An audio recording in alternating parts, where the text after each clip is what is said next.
Hello and welcome to Kids Get Acquainted with the Internet, a Girl Meets World video podcast. I'm Dan, and today I'm talking about Girl Meets Upstate, a big upsetting episode for everybody. And it's just me because Keith and Caitlin are working late, so they're going to come podcast later, but I want to make sure the video was out as quickly as possible. We might even do some more videos today, who knows. But this is a big episode, and obviously it was on Watch Disney a little bit earlier, and don't tell anybody, but it might have gone on other places first. But, I don't even know what to say about this episode. This is another big one where I need to watch it multiple times, where I'm almost considering asking Keith and Caitlin to do the grading at the end of the episode, because I feel like I need to talk through it with people. Because my initial thoughts are, my head and my heart grades are very, very in opposite areas. In that I enjoyed the entire episode. It was a very fun episode. It was funny. And I thought it was sort of heartwarming in places. I think that some of the stuff, especially like the whole thing of Katie realizing that she loves someone, that somebody loves her in that moment, and I think Cheryl Texiera did a really good job there. And, you know, stuff like, it's one of those things where it's like, the moment at the end kind of did work for me. I kind of knew it was coming, and it is clearly rushed. Because Ryder Strong is not in that many episodes, and so they kind of are moving this storyline along faster than maybe they should be. But at least they tied into, Sean's being reckless now. He wants this. He has the emotions. He's ready to do this. He's ready to be a father and to start his life. And he's known for being reckless, so that helps considerably. That they sort of hammer that home. Now, here's the thing. So I enjoyed moments like that. I enjoyed the humor. I enjoyed, Sean and Corey's interactions, their fight, their handshake, reprising.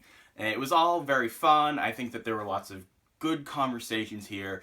But when you actually stop and you think about some of the things that are being said, it's still, I don't know how I feel about this. Because they're still going with, Riley is overly influencing Maya. Maya hasn't been herself, blah, blah, blah. And I just don't feel like they've given us enough evidence that is true. But they kind of just come into this episode as though, oh yes, factually that's correct.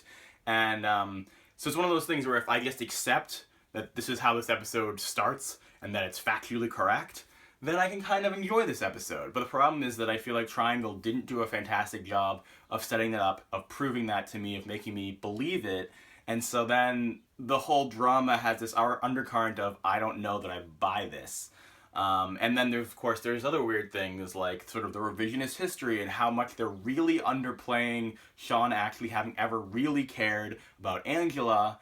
And it doesn't I'm not incensed by that kind of things, but I just think about all the people who were really big fans of that iconic relationship and how they really are just kind of, destroying all this history for the sake of Maya and her mother. And it's like, I love Maya and I love her mother, but it seems like there were other ways to do this. And that I don't understand why he couldn't have actually loved Angela, but it didn't work out. And, because that is factually how I think it went. So there's just little weird things like that. I think there was a lot of great continuity nods. There was a bunch of things, references back to Demolition with the selling of the clothes. There was, talking back about Hurricane and Sean buying the new clothes, which I'm really glad it seems like Maya is going to be getting to a more of her old style. Of course, when she comes back in her old style, it doesn't seem that crazy different. But I like the idea of where that can go in the future. So there was the Demolition stuff, there was the Hurricane stuff, and then of course there was the art battle from Maya's mother. It was really great to have the painting stuff again. I think that the art teacher once again did a solid job. I enjoyed watching him. He had some it was a pretty solid scene. It all comes back to, again, issues that I had in Triangle, with it's just like that this idea of, oh look, she accidentally magically painted a purple cat without even realizing it, and now that proves that she's turning into Riley, and there's just totally a plot hammer to get us to believe this thing that they're not really giving us real evidence for, and art is just like an easy magical fix. And the same thing at the end, where they sort of magically seem to fix both Sean and Maya a little too easily and really oversimplify, the complexities of psychological issues and of growth. but at the same time, they are talking about things that are interesting. They are talking, and I really liked some of the gross stuff with Sean and how he has, the comedy of him, like, having the biscuits or whatever it was, and the tea and everything, and the outfit. And, that was all really fun and enjoyable to watch. I just don't know, when I go back and have a review and, watch it again, and we go scene by scene, and I talk to Keith, who I'm sure will have some words to say, how I'll feel about it. But I do know that I really did enjoy watching it, to the point where there was something about the feeling of this episode where I could understand someone arguing this is the best episode of the series. And I don't really know what it was, because on paper there seems like there's a lot of issues with it. But I think there was something that I liked about the fact that it were these longer scenes where people talked to each other, and it was about the characters and not about the fluff, and that it was about real, it was a close facsimile to relatable situations, even if it was a little too crazy.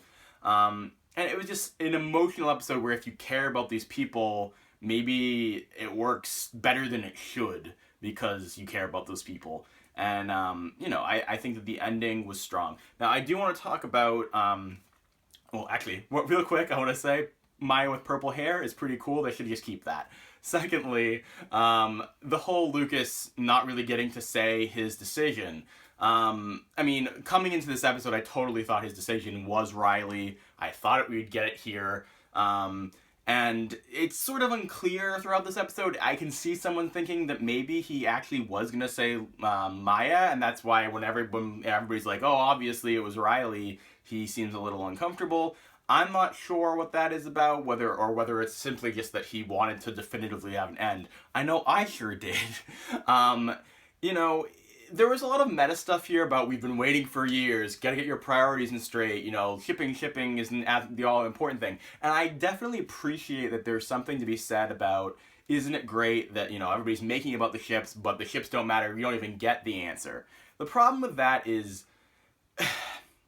we are going to get the answer eventually, whether it's he picks one of them or he just ends up dating one of them because Maya goes off with Josh or whatever. There's gonna be an ending here, so why are we dragging it out even more? And so it's like, yes, I feel like they're trying to do something good here and be like, it's not about the triangle, but you're just dragging it out. It's not like people, because you didn't tell them this episode, people are gonna stop caring about the triangle.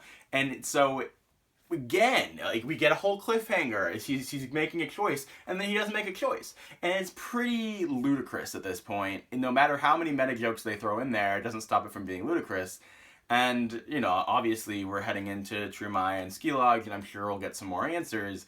But it's past due. And, I just feel like it's time. Like, I've enjoyed a lot of pieces of the triangle, maybe more than most people, because I liked all of Texas, I liked New Year's, I even liked Legacy, which I think a lot of people had issues with, but at this point it's just getting ridiculous. And for a lot of people it was getting ridiculous back in New Year's. So it's time, and it's a good thing it's coming, but it's past due. I think those are most of my thoughts. Let me know what you think. Help me untangle this web of how I feel, because I don't really know. What did you think? Do you think this was a good episode? Did you like it? And if you liked it, did you sort of ask yourself, why did I like it? Because I've talked to a few different people, and they were like, yeah, this was a really fun episode, but... And then they sort of were like, there was something iffy about it.